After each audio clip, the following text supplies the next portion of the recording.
Hello Anantapur welcome back to my channel. I love you. Good morning friends. ఈ వీడియోలో వచ్చేసి ఈరోజు అనంతపురం టమాటా మార్కెట్ యొక్క స్టాక్ ఇన్ఫర్మేషన్ ఈ వీడియో ద్వారా షేర్ చేస్తున్నానండి.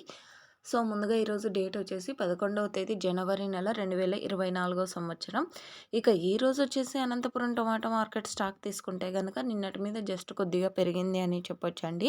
అండ్ అనంతపురం ఏరియాలో వచ్చేసి అతిగా ఏమీ స్టాక్ ఏమాత్రం లేదండి. ఇవి కూడా అంటే ఇప్పుడు వచ్చే టమోటాలు కూడా పాత టమోటా తోటల నుంచి ఎక్కువగా స్టాక్ అనేది వస్తుంది. అంటే ఇగురు కాయలు అంటారు కదండి. సో ఆ టమోటాలు ఎక్కువగా వస్తున్నాయి అన్నమాట. సో ఓకే ఫ్రెండ్స్, ఇక ఈరోజు టోటల్ టమాటా స్టాక్ వచ్చేసి 43,000 బాక్సులు అండి. సో నిన్నటి మీద అయితే కొద్దిగా పెరిగింది అంతే, పెద్దగా అయితే కాదండి. సో ఇక్కడ వచ్చేసి ఇంకా ఆక్షన్ అనేది స్టార్ట్ అవ్వలేదు. ఆక్షన్ స్టార్ట్ అయినాక ప్రైజెస్ ఇన్ఫర్మేషన్ కూడా తెలియజేస్తాను. అండ్ కేవలం ఇది స్టాక్ ఇన్ఫర్మేషన్ మాత్రమేనండి. సో మీకైతే ఇన్ఫర్మేషన్ యూజ్ అయింది అనుకుంటున్నాను. యూజ్ అయినట్టయితే ప్లీజ్ లైక్ చేయండి వీడియోని. Thank you for watching this video.